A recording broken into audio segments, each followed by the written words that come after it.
according to this computer.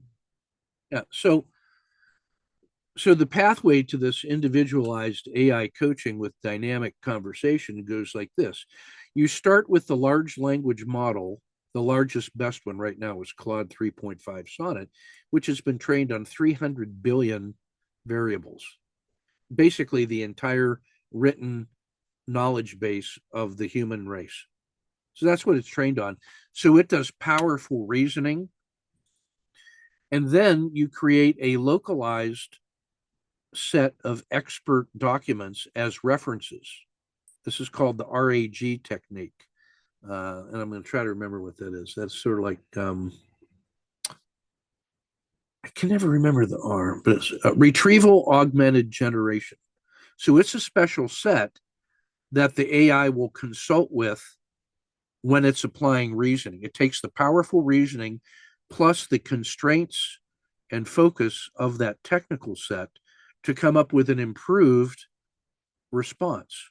It's been filtered through the expert knowledge that you've given it as a special case. So what that AI software model will do is if we started coaching and we say these are the principles that we want to apply, the AI coach will try its best using the large language model to go in that direction. And then as we dialogue and say what worked, what didn't work, it will then synthesize that into an artifact that goes into the RAG database, and it remembers the last session. And now the next session is informed by the large language model, the updated RAG, and the specifics of the last session. So it always starts in the next best start point. There's no backsliding.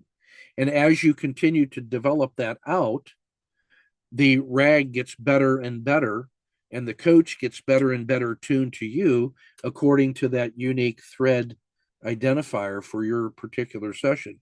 So you start with a core competency for 80%, and then the final 20% is tailored and tuned towards the particular needs of that person or that expert or that set of conditions. And then what you learn from that 20% can be generalized and go back into the RAG for everybody. So you end up having a large language model for reasoning, a large common core RAG, and then an individualized RAG for each person.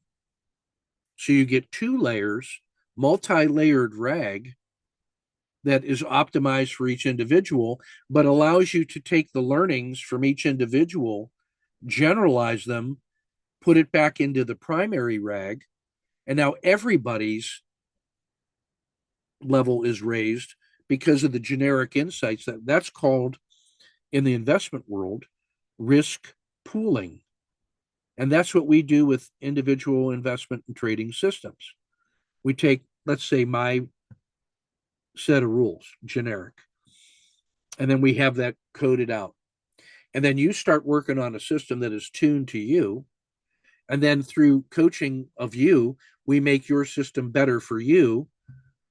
But then we might learn something from what you have done, and we bring that into the RAG, and now everybody raises up. For example, the insight that we had with Luke about turning the individual trading records into a daily net and then applying the system rules to that, and then the weekly net, and then the monthly net, that insight gets generalized across all of you. Now, all you guys are doing that.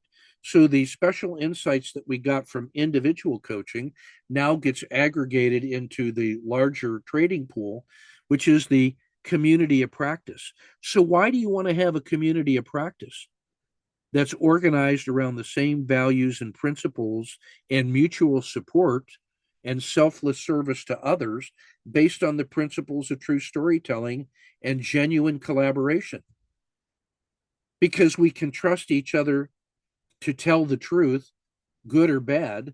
We're all developing the coaching eye and helping each other get better and receiving that coaching in return. and we apply it in our own little circumstance. And then any one of you 20 monkeys that comes up with a good idea, we can generalize across the other 19. And sometimes it's your good idea, sometimes it's Chi Wing Chong's idea, and sometimes it's Kyun's idea, and sometimes it's the way that I described to Kyun in simple terms how to take the next step, which triggers for him and then solves somebody else's problem that they didn't even know they had, or they hadn't raised it up yet.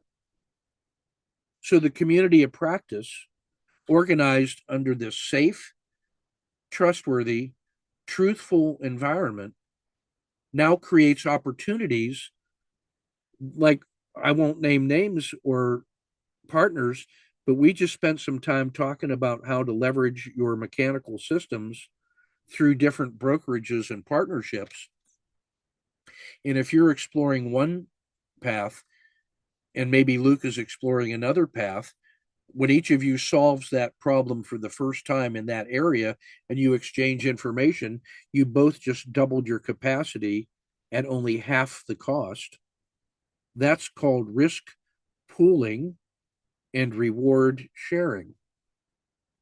And so if I can continue to create a useful, continuous learning environment on those principles, then that's the value add that I can bring, which is the creating the community of trust, and do that in efficient way. Like I gave you some connections to talk to today that are going to work on certain next steps that you need to take with guys that have already blazed the trail on that. They've already scouted that out. And in the same way that you've learned to leverage things that Chi Weng has been doing. I was like, dude, there it is. It's already there.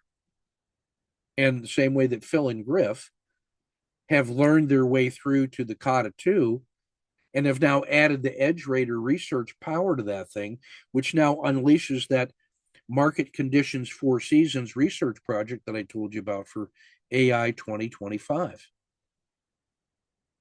And now imagine what the future coaching cohorts look like for the year 2025 that are bringing all that stuff to our attention.